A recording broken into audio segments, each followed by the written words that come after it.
Hey, if you'd like to see some Firebird restoration videos, step-by-step from the very beginning, every nut and bolt, you are at the right place. This is the Firebird Restoration Station. My name is John. I always say this: the stars are the cars. I've got a couple of birds here in the garage in progress, but what we're messing with here today is 1968 Firebird we call the Great Pumpkin. Completely gutted this car, working on putting it all back together now. Got a whole playlist of the whole thing if you want to check it out from the very beginning, because I did drive this thing in the garage, but she needs a lot of love, and that's why it's here. But today's project, we're going to get the rear axle stabbed back underneath this beautiful bird without scratching any of the paint, because the underside is painted actually nicer than the top right now, and I like to keep it that way. So I got some ideas to get this thing. I got some springs all doctored up, ready to go. The rear axle's already been sandblasted and painted and ready to go. So I need to find a way to fight gravity and get that back up in the garage. I actually may have my dad maybe come by today to give me a hand too. So maybe we can get this in without doing any damage to the old finish on things. So if you like to see how that goes, stick around and check this thing out. Well, let's get started. What we're working with: leaf spring, differential axle assembly, all painted and pretty, and the leaf spring, and then the installation kit that I have purchased. Comes with the rear spring mounts that tie the leaf spring to the body of the frame. This kit came with all U-bolts. I kind of like the ones with 2 U-bolts and the 4 T-bolts, but this will work just fine for what we're doing here today. These are the front bolts that attach the spring mounts to the leaf springs. Usually your rubber insulators go between the axle and the leaf spring, and then there's a bolt that, oh, I know where this goes. Actually, I thought I lost that. Just found it. I'll share how that goes here in just a minute.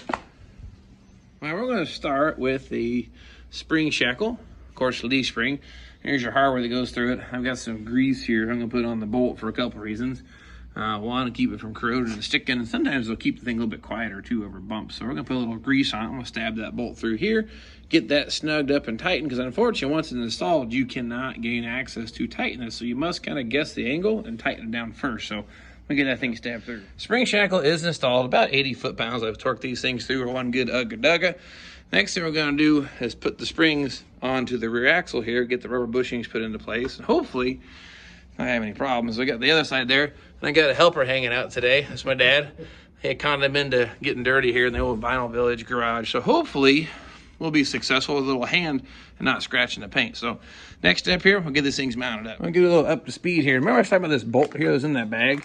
Right now my dad is working on putting a little grease. As you guys know who built these cars before, these are the front 3 bolts that hold the shackle to the body, and they like to seize up. So not a bad idea. Anti-seize, grease, or something to help keep moisture out. And in case you ever have to take this thing back apart, you don't have those hidden bolts twisted off inside the body. I've also put some of the rims on the car. It's going to help. We're basically going to put the springs on it. It'll kind of roll real nice underneath the body. So hopefully the ideas of not scratching anything. So next thing we're going to have to do now, got the spring all secure there. Both shackles are installed. We're going to put this spring over and put it back underneath the axle and go ahead and mount it to the axle then. There's only one little spot is more than likely an irregularity on that. On the U-bolt. Yeah, on the U-bolt thread. Yeah. Yeah. It should have just enough drag to actually kind of turn into a lock nut. And yeah, that's all I want to do. You never done it that way before? No, I've staked them off the top, but that makes more sense. That's easier. There. It's still just wouldn't hurt to have just a little more. Yeah, it's something we did at the railroad. Shoot. I think that one's... I think this one's good at where it's at. All right, we got everything all staged. Learned how to make some lock nuts now. That's a pretty cool trick.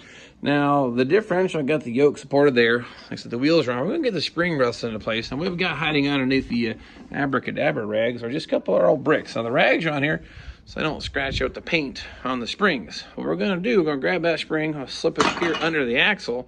Then we're going to use the bricks to actually just put some weight on, I guess, where the axle is sitting on the spring, so the wheel almost basically come off the floor just a little bit. So that's what I want you to see. But that's the next step. We're going to wrestle some, get the spring in here, because we want a little bit of a weight, because these rubbers just don't want to stay into place. You try to put it up here in the axle, they just fall right back out. They don't have enough friction.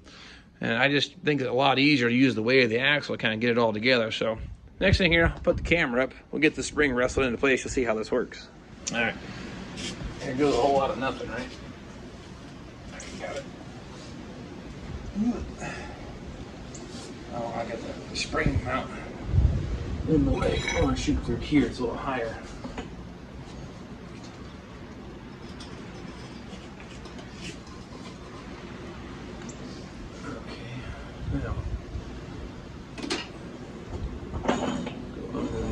here. Brake cable. Yeah, parking brake cable. Yeah. Now I've got that into place. These don't fit that great, you know. On top of the leaf, and Yeah. they'll stay there. Yeah.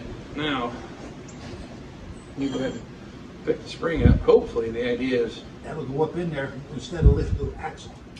Oh, well, that's tight. So That's good. On that other one. Now, go a little higher on that end and put that brick in. Okay, that'll work. Now I'll do this. Hopefully, it'll pick up the axle then. It's probably a little closer in with the brick last time. Yeah. The, Yeah, we need to go. Looks like. the rubber needs to come this way. Yeah. Well, the axle needs to go back.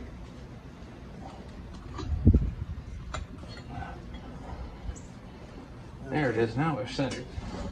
That'll work. So, as you can see, the rim's off the floor, so the weight is here on our brick, so the axle's pushing on that rubber, getting it lined up with the stud.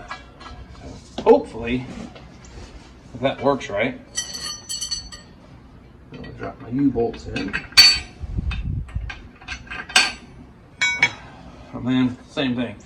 Now, these are recycled spring purchasers. They're the originals off the car. The shock mount goes towards the outside world. Put the rubber on here, and as long as I got this right, hopefully my U-bolts will line right up.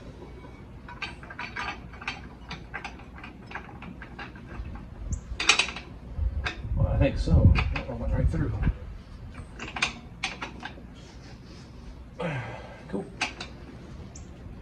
Now at this point, just gonna get the nuts started and just run through where they're about flush with the stud. That way if I need to wiggle it around, we gotta adjust the axles a little bit. We're gonna get it square to the body.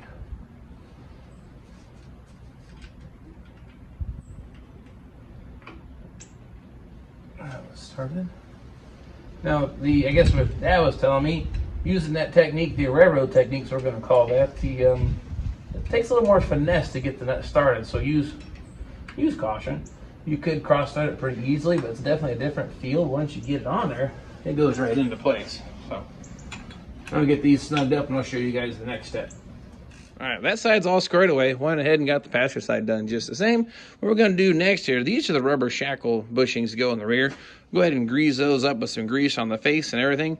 Get them pressed into the spring. And here up inside the body, you have the same little spots up there. Of course, it's kind of hard to see it, but you know what I'm talking about. So we're gonna put all 4 of those bushings in. Now, once you get the bricks out from underneath this axle, I can roll this thing underneath the car nice and easy, and then we'll get the front spring mounts mounted to the body. All right, we got a little rubber bushings installed. Grease those things up, pressed right into place. Not too bad. Getting ready to roll this thing underneath here, but same thing. Those are pressed into place. Got the red grease all over them.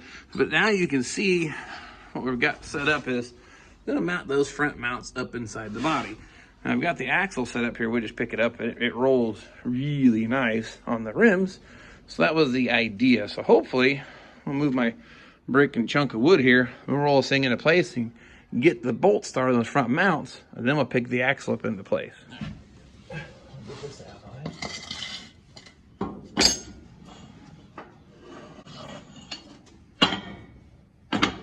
Okay.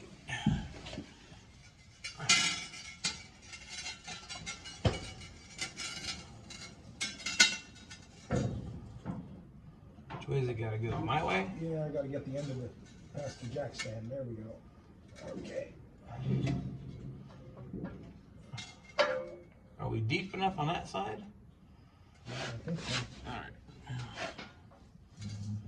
Very close. Bolt start.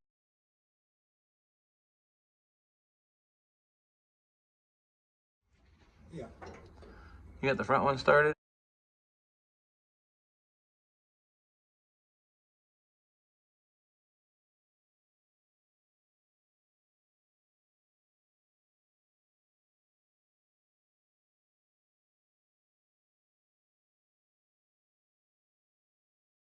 It's counting. All right, what we're gonna do is stab a bolt in the front. Now, I'm not gonna be able to get all 3 bolts in yet, but we get the front one in. It should handle the weight of the axle here. Well, that's starting by hand. That ought to work pretty good now. Well, so I thought. Inject it. Try that one more time. Well, you know, this side looks like it's hitting that the shock out. Yeah, I'm gonna be about an 1/8 inch short for grabbing the threads. Well,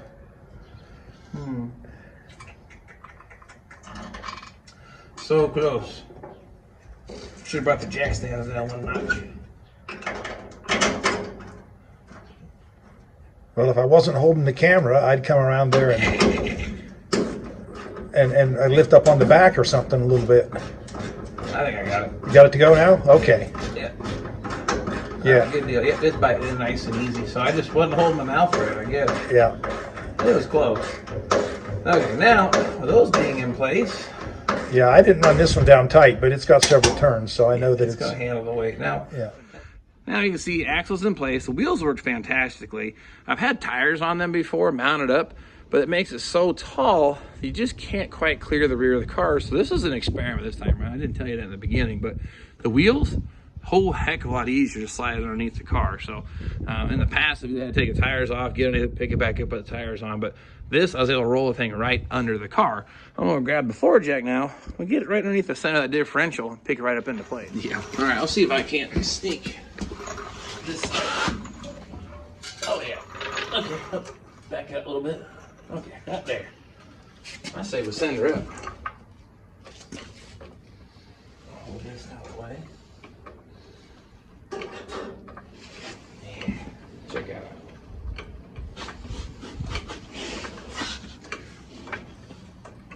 Now I'll lift this thing all the way up into place. These will tuck up inside the body.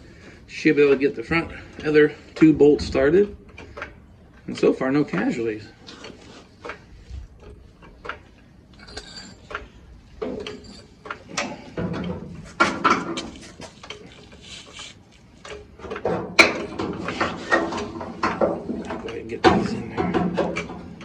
Probably pretty close. You want me to stop? Yeah, hang out there. I'll get these. Tight fit. Now, when it comes to these little metal brackets for the springs, you want to get these in place because there's just not a whole lot of room unless your fuel tank is still out. Because check this out, it won't fit if it's all the way up into place. Just a little tight fit. So go ahead and slide these in preparation when you get the thing into place. Now, this one goes orientation this way. And then, of course, the top one here goes in the top hole, it'll stab through this direction. All right, just so you can see what I'm talking about here.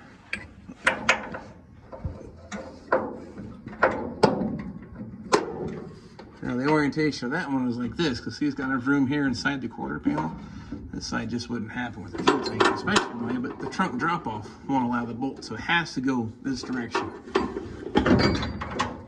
It's just a really snug fit. Just keep working that thing into place, then we'll finish lifting the axle. About, about 3 more inches should get us there. Let's go.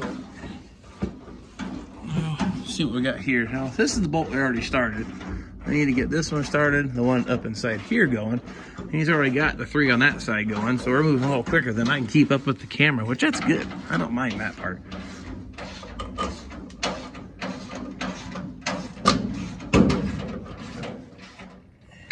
Now you can see here. Now the thing about these springs, this bolt here is the one that kind of sets the depth of the axle forward and back. That's the one I use when I put the frame rails on the frame jig. That's what actually kind of sets everything. So there really isn't a whole lot of adjustability to the axles on these cars, but you can finagle the rubber bushings on the axles. So we're going to take a measurement here from the rocker to the wheel, see how square we are if I torque the U-bolts down on the rear axle here. But in the meantime, I'll get these 3 snugged up. And take the jack up, and this will then put us up closer. And okay, half a pump more, about a 1/4 inch shy here. Oh, I'll tell you that's really close. Now, what we're doing, using the jack to pick this thing up into place, you can see the studs here. It may be a little shy on height still.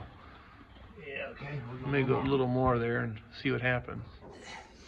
All right, what I'm doing here, you can see it's lined up, studs poking through. Get the nut started, and then, there we go. Okay, I got a thread caught on the top one. So just the bottom one then? Now it's just this bottom one. But the height should be good if you got the top one. But I think they got to be pretty close if I can get, since I got the top one in. Yeah, man.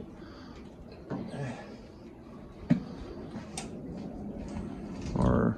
Oh, I see on this bottom we get out past the square of the bolt head. Oh, yep. So you don't have enough I length. don't have enough length with the bottom.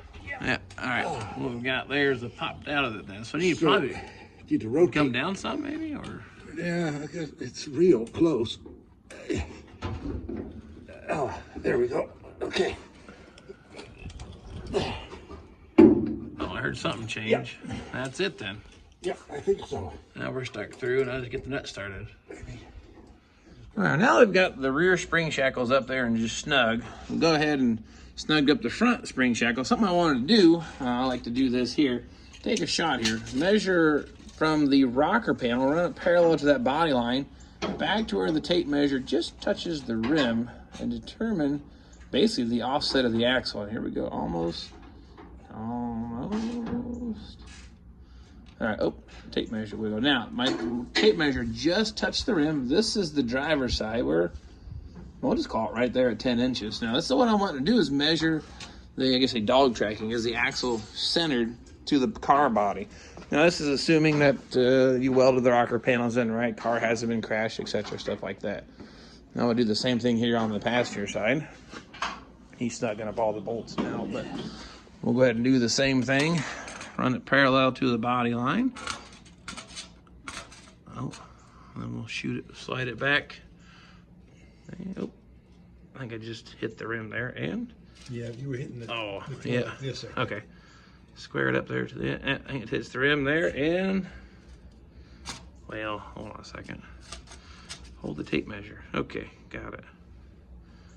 Is that touching the rim then? Just touching.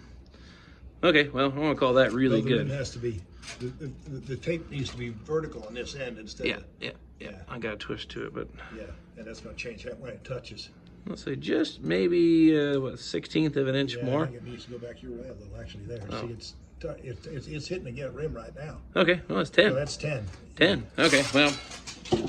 What I was doing with that measurement, because like the rear axle, if it was, say, not centered in the car, one side might have been like 9.5, the other one was 10.5. That tells you the car, I've got the axle not square or center line to the body. Now those numbers being the same, wouldn't expect that exactly, but I'll take it. That's a win. This is a quick little reference, make sure you're good. The other thing you can also do, check the axle side to side. Is it centered in the car? Now, that's something you can drop a plumb bob and measure the flange and make sure it looks square, but I wanted to make sure my axle wasn't set back, or dog tracking is what you'll call it. This one's looking really good, so I'll go ahead and tighten up all the hardware. And I'm going to say that rear axle install is complete and done. There you go, rear axle install in the car. It helped my dad. He still helped me out. I like free labor. This is fantastic. He's in there vacuuming more of that sandblast material stuff out that I absolutely do not like, but I guess it's part of the process of getting it done. But next go around, we'll start working on the rear brakes. It's got a drum brake set up on the back. I'm going to get those overhauled, repaired, and done. Pop the vacuum plates off, and then sandblast those, get them all cleaned up and looking real nice. And I'll show you some tips on doing brakes, and keep plugging away on the old Great Pumpkin. So anyway, I'm going to help vacuum the crud out here, get the garage kind of cleaned up, and get the next video going, grab the camera, and we will see you then.